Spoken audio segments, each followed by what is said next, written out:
Good afternoon. It's time for another weekly update from Newport Grammar School. I'll lead off today with some good news about volleyball. Both our varsity and JV teams have an undefeated season so far this year, with 3 days of matches under their belt now. They play again on Thursday, September the 24th at Northwest School. Next, boys and girls basketball tryouts are coming in just a few days. Boys tryouts are happening on September 28th and 29th and October 1st at the Newport Community Center. Tryouts begin at 3:30 on each of those days. Girls tryouts are taking place on September 29th and 30th in the Newport Grammar School gym. And don't forget that students attending any of these tryouts must have a completed physical form. Next, I'd like to talk about the morning drop-off process. As you already know, we've been doing quick health screenings for all students before they enter the building each morning. It's very important that the person dropping students off waits until they're given the all clear from the temperature checker before leaving, just in case. I mentioned in last week's video that I'd have more details for you today about the process of changing between virtual and in-person placement at our school for the second 9 weeks. Today I want to share the dates when parents can begin letting us know their intentions for their child's participation in school once the first 9 weeks ends. Beginning on Thursday, September 24th, all Newport Grammar School parents will need to visit our school website and complete a brief online form to let us know how their child will participate in school for the second 9 weeks. Parents have the option of moving their child from in-person school to virtual or from virtual to in-person. Parents can also choose to keep the same placement moving forward. As I stated last week, it's very important that we hear from all of our parents to help us in planning for the next phase of our school year. The online form will close on Sunday, September 27th at 5 p.m., so please spend a couple of minutes and complete that form as soon as possible. The website address is www.newportgrammar.org. This week I'd like to end with a little tech tip for our virtual families, so if your child is an in-person learner, you can feel free to stop this video now. If you're the parent of a virtual student, I want you to know that I've spent a lot of time talking with teachers all around our school since school started to get an idea of the kinds of challenges that they're seeing when they interact with their virtual students. One that I'm continuing to hear about is teachers receiving blank assignments from students in Google Classroom. So I want to take a couple of minutes to walk through the process of uploading and submitting work into Google Classroom. If your child is close by, you may want to pause this video and have them watch as well. So I have my demo Google Classroom open here, and this is what a typical assignment might look like from the student standpoint.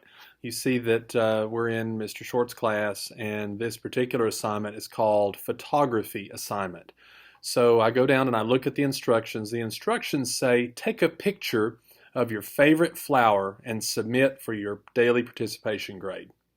So there are several ways we could do this. I know that a lot of folks like to use maybe a cell phone camera or some other kind of device to take the picture. Then the device can send that picture by email or some other way to the Chromebook or to the computer, and then it can be attached to this assignment. And that really is the key. If you look over on the right side of the assignment, every assignment in Google Classroom sort of has this area, and everyone's attention is drawn to the black button that says Mark as Done. Well, I'm just going to do that right now. And I get a message that says, you didn't attach work, so your teacher just sees that it's done. Now this is a warning saying, well, yeah, you're clicking Mark as Done, but you really haven't attached anything to this assignment. So that's a way of telling you that something else is missing. There's an extra step here. Anyway, I'm going to mark that as done, even though I haven't attached anything. And I know that up here on the window it now says turned in. So that may send a message to some students that the assignment's done. I can stop worrying about it. The teachers received everything they need. But in reality, on the other end of the computer, the teachers, in fact, have received nothing. They've received the assignment submitted, but there's no work attached to it. So just for demonstration, I'm going to unsubmit that assignment and take the screen back to the way it was. I have my Mark as Done button again. What I really want to look at now is this Add or Create button. What that is a way to attach something, a file, or in this case a picture, to this assignment so that when I click Mark as Done, the assignment attaches that item to the assignment as it's turned in, and then the teacher is able to see it. So I'm going to demonstrate that. I've got a Chromebook here. So probably the easiest way to do this particular assignment, since it involves a picture, is to use the built-in camera on the Chromebook. Now if you go to the bottom left part of the screen and you click the little circle, we call that the launcher, this is where you'll locate the camera, and you can find it just by typing the word camera in that field, and it will bring up the camera app. Once I click on that, it's going to open the camera on the Chromebook, and you're going to see the forward-facing camera, and right now it's pointed at me.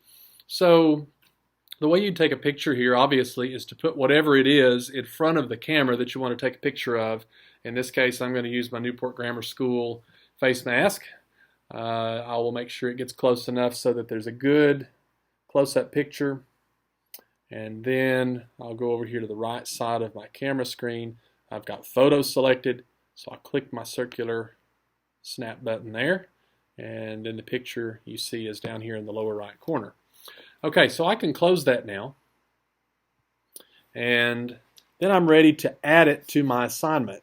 So I will click the Add button over here, and since I took that picture on the Chromebook, what I'm looking for is a file. Now that file has been saved to the Chromebook when I used that Chromebook camera to take the picture, and most of the time the Recent tab is already selected over here. What I want to do is go to Upload. And that means I'm adding something to the assignment from the computer. So I want to click the Browse button here. And you'll see that there are lots of pictures. I sort of played around with this as I was practicing for this video, but the one I want is this last picture here at 3:36 p.m. That's the one that I took. I can kind of see my mask in there already. I'll select that. I'll click Open, and it imports that picture from my Chromebook, and you can see it happening here, into my photography assignment. So now I have work attached to that assignment, and I can see a little thumbnail image there of me holding up the mask. And that work gets submitted along with this assignment when I click the button Turn In. Okay, now that button has changed. It didn't used to say Turn In, but now it says Turn In because there's something attached to it. So when I click Turn In, it's confirming that I'm also submitting the attachment, that picture file, along with this assignment. So that's what I want to do. I click Turn In. And then, of course, I see Turned In up here, and it still has the image that I submitted along with that assignment. As I said, there are lots of ways that you can submit things. Maybe you're submitting just a file, or you've scanned something. All of that can be done the same way here by clicking that Add button and attaching the file. I hope this was helpful to you. We may try to do a couple more of these tech tips as time goes on. If you have a specific thing that you'd like walked through, you're welcome to email us or call us and let us know that. And that's it for this week. Remember to go online beginning Thursday next week to complete the intention form for the second 9 weeks. Have a great weekend.